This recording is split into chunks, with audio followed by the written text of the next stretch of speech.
Hello, everyone. I am Cyborgian. I am James, and this is my buddy Michael. And today we are going to review The Radial Covenant by Hannes Grossmann from Obscura. Now, for those of you who don't know, Hannes Grossmann is Obscura's drummer and primary songwriter. So, I mean, I've always been, a fan of the songs he writes for Obscura personally. Centric Flow, Celestial Spheres, Infinite Rotation have always been the ones that have been the most replayable for me. So when I found out, he was doing a crowdfund for a solo album, I was just like, I threw so much money at that. Shut up and take my money. Yeah. So we're going to go ahead and talk about it now. As with all my reviews, I'm going to put an annotation on this guy's head, and you can click it if you want to skip the very, very lengthy, in-depth analysis of each track if you don't like spoilers, and we'll just talk about the album just in general for a briefer amount of time at the end of this video, and you can skip to that. All right, but so the first track, Aeon Illuminate. Basically.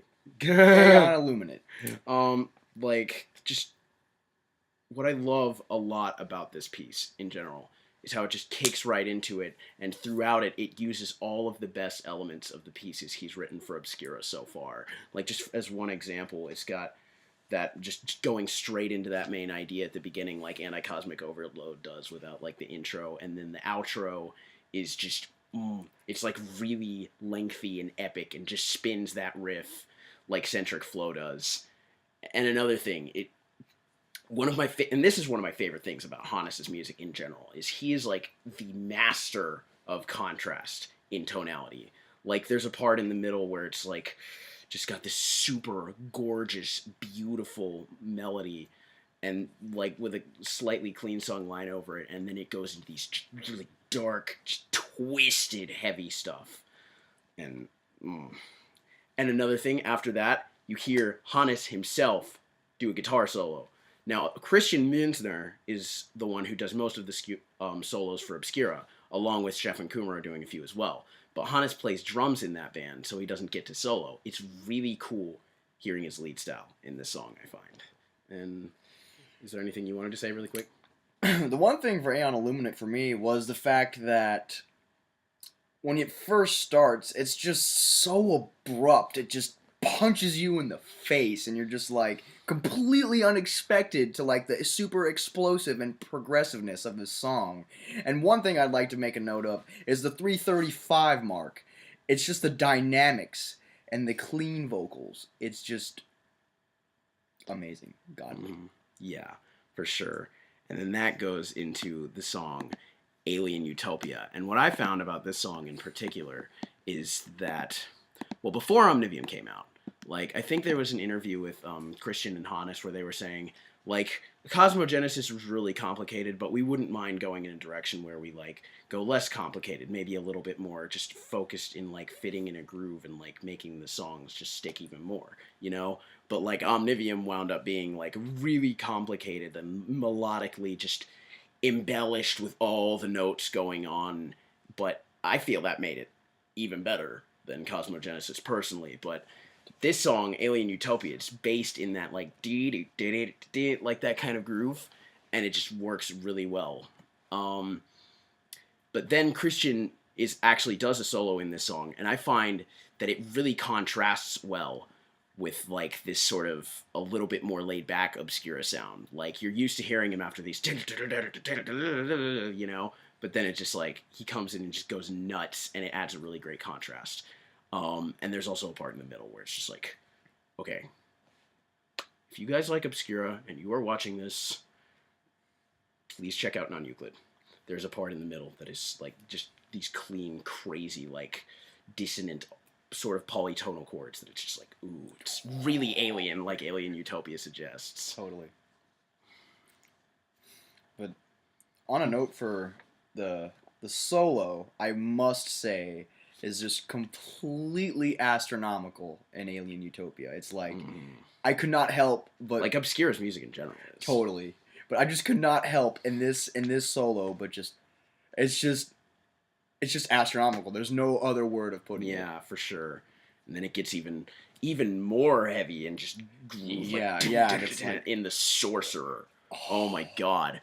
And there's low growled vocals throughout this because there's two people on vocals, V Santora from Dark Fortress and also Morian, the vocalist of Dark Fortress, and he does it throughout this song, and it's just like, oh, it's so brutal, and it's so catchy too. The riffs will get stuck in your head just from all over the place on this album, but recently I found especially on this song, and this has a solo from Danny Tunker from Aborted on it, and it's really cool. I found out, I talked to him personally on Facebook, and he said he has like very similar influences to Christian from Obscura, and he was able to utilize those to create like an Obscura-esque solo that really fits along with the song well. And there's like this, there's this huge like drop. It's like a very slight drop in tempo, I think, but it just creates this huge, even more trudging part for the end of this song. Really, like if you like the song Ocean Gateways by Obscura, definitely you'll love this. Or if you're a fan of the more Morbid Angel side of their sound. And like James mentioned, the section where the tempo just drops. The way I felt in that part, in that section, it was just a complete and utter surprise to me. But the fact that it was surprising, it was also just completely and utterly angry, and it just added this. The element of surprise is probably, admittedly, my favorite thing. Totally. In, all sorts in of this music. album, the element of surprise is what really gets you. Well, me, personally. Speaking of that, the opening riff to the next song, the riff that it is based all around, and that's what makes it one of the most coherent, if not the most memorable, most powerful song on this whole record, Solar Fire Cells. That opening riff, it's just like it's like Hannes threw almost every tonality like possible into it, even though like he didn't. It's just like it's dark and dissonant at points, but then it immediately changes and it becomes really dramatic and just epic almost, like really just like the drama and just emotion, and even sounds like it's major at one point. But like if I can really quickly like play the two chords that I figured out that the beginning is based off, it's just insane.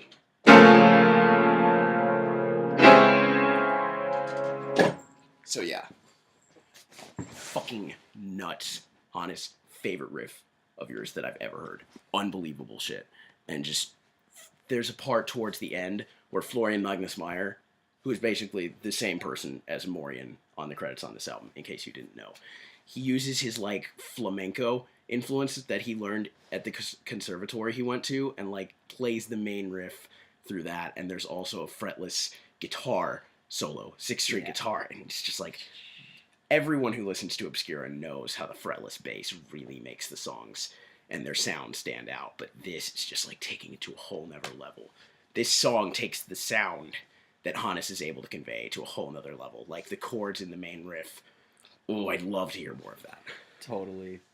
But the thing about Solar Fire Cells for me that really, really, really got me was, obviously, in my opinion, it's the best song on the album, personally. Yeah, me too. I said that. Oh, you did? Shit. Yeah! But anyway, Radio Covenant and the Voyager come so close that when I'm about to just go all out on them.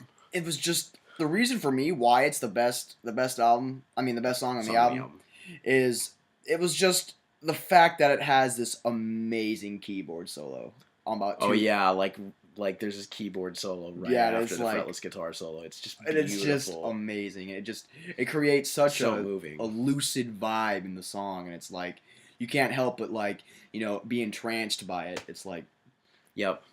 And then after that comes the Voyager, the opening of which kind of reminds me a bit of the like sound of the riffs of Ivum off Omnivium, but you said you didn't like that riff as much. Like it's probably one of your least favorites. Well, do you want to elaborate on that a little bit? Well, the reason why the opening riff of the Voyager, it was just like in comparison to Solar Fire Cells or Aeon Illuminate, it's just not as like eye-opening, but it's still awesome. It's still great. Yeah, for sure. And then there's like 7 solos in this. It's kind of like a solo fest, but at the same time it feels like a really, really coherent track. It's more of a jam session than it is just like wanking on like solos everywhere, you know? Yeah, right. But like just like they all add a different feel to the song, but it just makes it incredibly coherent, although there's so many different parts that make it diverse. And a lot of these different sections just reminded me like different bands, different things like that different bands can do. Like there was a riff that reminded me a little of some of the grooves on Watershed and some Devin Townsend-y stuff. Like the ending with Jeff Loomis's solo over this riff, I feel like it almost gives me the feeling like I'm Samus Aran running away in like a Metroid escape sequence and Ziltoid's chasing me like, give me your coffee! Like, Totally. yeah. And just, there's a solo like in the beginning that like Jimmy Pitts does that sounds like it has a saxophone timbre. It's just so cool. It makes me dance in like the silliest way. I find myself moving in so many different ways on this album. Oh, but the one thing for the Voyager for me was the fucking soloing. Like he mentioned, there's like 7 solos. Like, yeah, it like credits a few on the album, but there's really like some people solo more than once. So yeah, right. So it's like, yeah, you can't really ever tell. I mean, sometimes I'm listening to this and I couldn't even tell which one is which, you know. But despite that, it's just the soloing is just perfect 10, easy. It's just, yeah, I'd agree. It's just amazing. The solo on the last song is what makes the album, though, and Totally. we'll get into that. The Radio Covenant's title track. Over 10 minutes. Like, Ivum was their like Obscura's longest song previously, and it's like not even quite 8 minutes. It's almost 8 minutes. The last minute is just like the last riff fading out. It's like, I'd love to hear you guys or Hannes expand his compositions just a little more, and he did. And it's fucking brilliant. And the other thing I was hoping for with future Obscura stuff, more singing.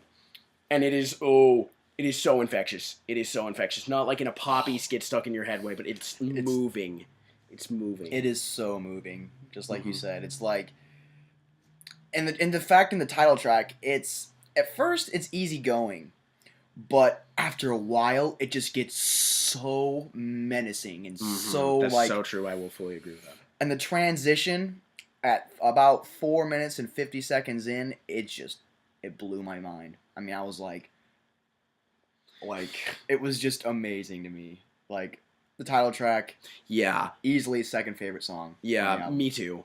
But like, there's this thing at the end that's godlike and glorious. I found out that Hannes is like a big fan of the guitar playing of a certain guitarist, and so is Christian, both obviously from Obscura. Yeah. Anyway, but like, Per Nilsson from Scar Symmetry does the best solo of his entire career, in my opinion, on this song. Oh, you agree now? Yeah, that's what I told you. It's I was like, you said Holographic Universe still. But Holographic Universe is still good, but in comparison to this, it's just so emotional and it's powerful. emotion. Yeah. Oh my god, it's Holographic a is just... It's a roller coaster if there ever was one. Totally, it's like... And then after that, like, the album ends, and I'm not going to spoil how the music sounds at the very end after that, but the lyrics create such a positive message, like that the solo introduces musically before it. And it's like, I'll just read the lyrics, or remember them. Devise a life abysmal and wide, create your heaven deep inside, devise a life abysmal and wide with no place as hell in sight. It's like better to like think of like bringing a positive place, a heaven within you, than like hoping for like one that you'll get, you know, in the on afterlife. The outside, yeah, or, yeah. I think that's really cool. I mean, I'm not huge on like religious messages in music, but I thought that was very fucking cool. Totally. And then there's a piano version of Euclidean Elements off Omnivium, and it's like, it's sort of like a bonus track to me, but it's like, it's a really cool ass way to close the album. And the way he arranged it was really cool. There's a lot of little intricacies and small changes. Like there's a key change, I think, before the second verse comes back in that transition, where it's like it goes up a key and then resolves back down to the lower key. So like in a music theory sense, it sounds wrong, but it sounds cool, and I like it. You know? Yeah. It's just so cool. And there's a section in the middle that's like really slow and beautiful that I don't think is part of the original song. So if that's new, it fits really well. Awesome. But yeah, just... And Hannes, if you're watching this, is that MIDI? Because I can't tell. I thought you were going to get a classical player. If like if it's Jeff Loomis playing on... I really couldn't tell either. It's like... I'm not sure. Yeah. Anyway, anything quick you want to say about that before we get into the album as a whole section? I think I'm ready to get into the whole album as a whole. Whole album as a whole section. Hi. If you skipped here, if you even managed to click on this video, despite its length, and we're like, oh, this is too long. Yeah. I guess we can start with the production. Like, it's a little. What do you want to say about it? The fact, like, I didn't even know that Hans, like, I mean, Hannes. Hannes, yeah, but I knew that he was a good drummer. I knew that he was a very talented person, but I did not know that he could produce this well. Mhm. It is flawless. There's nothing that I can complain about the production. The production is absolutely perfect. There's 10. one little thing. I mean, like, What? if I had to name two things, man, it's like the. How do I put this? Like, Obscura had, like, Omnivium had a little bit more layers, I feel like, in the guitars, at least from what I could personally hear, that, like, you go back to it and listen to it and you hear things you hadn't heard before more times. And that's so true here, though, too, but it's, like, not quite to the same degree. And, like, there's usually Obscura do, like, two melodies in, like, each ear, and that's on this album, too, but it's more subtle. Like, there's more emphasis on, like, one melodic line in certain points. But, like, at the end, towards the end of, say, Alien Utopia, there's, like, if you really listen, you can hear this high harmony. Like, or one or two high harmonies, and it's really cool. Just the intricacies in this album is mind-blowing. Like, in the little subtle technical things in Hannes' drumming, and, like, the vocalists, like, the way they inflect, like, the way V. Santora and Maureen inflect the way they sing and scream. Like, I think this was a good decision on Hannes' part. I mean, if it had Stefan in it too, you might as well call it Obscura.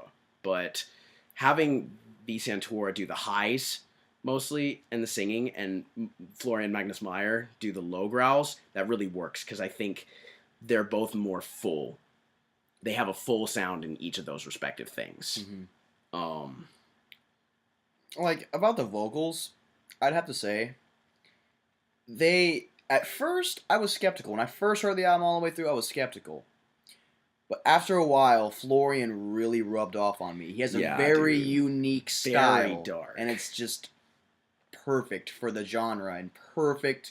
It almost gives the genre a whole new meaning, a whole new name. And they give it... I don't know about that. Well... Like, certain songs, like, really are moving forward for, like, this sound that you're doing. Yes. Or that he's doing. Like Solar Fire Cells and Radio Covenant, those dramatic epic chords that, like, move up or down a third with the root note, that's just so powerful. And, like, the just going a little more simple with some of the ideas, it really creates more of an impact in a way. But yeah, there's, like, one more thing about the production, though. The bass tone fits really well in the music, in the mix a lot, and Linus, props. This is the first time we're really getting to hear you, like, on a full record from this. But props to everyone. Just, ooh. Totally. Like, I love all the vibes from everyone's playing on this. But there's, like, this part in Radio Covenant at the beginning where it's, like, the bass tone is a little, like... sits weird, and it has, like, this really fuzzy tone. I actually liked that. Maybe he was going for... Oh, you did? Oh, that's fine. I actually thought that gave it a edginess, but it was still cool. It was edgy, but it was cool at the same time. Yeah, and it'll make... It did for me, but as you listen to it, you might not find yourself just headbanging to it. Like, it's so diverse, yet so cohesive at the same time. Like, all the diversity will make you feel like you want to move different musical ways. Like, there's a riff between the solos and the sorcerer where it's just like... I'm, like, just grooving along, and then the dancing... I can so easily do this really, really silly dance to that saxophone-y keyboard solo in the Voyager. It's like, if anyone saw me do it, you'd just be like, well, that's pretty dumb. Totally. But if you're a fan of Obscura, buy this album if you haven't already. Right the fuck now. Now. Even if you're just a fan of progressive music. I agree. Like, or especially if you're a fan of bands like Opeth, Morbid Angel, Devin Townsend. Yeah. Buy this record. Get it. Why haven't you? And support them in general, dude. The dude needs it. Yeah. He needs to be recognized. Hannes is an awesome musician. Indeed. Yes. And this album is a 9.75 out of 10 for me. It's not quite a 10. That is a rating I extremely, almost never, rarely give. But I think this album's worthy of it. I'm going to be exactly honest. I'm going to give it a 9.5. But that could either go down or go up over time. Considering I think this album has so much room to grow on me as a 10 by the end of the year. It could easily be a 10. Easily. Yeah. But that's it. Thank you guys for watching, and have a good day. You too. Wait, what? I know, sorry. You too? Yeah. Okay.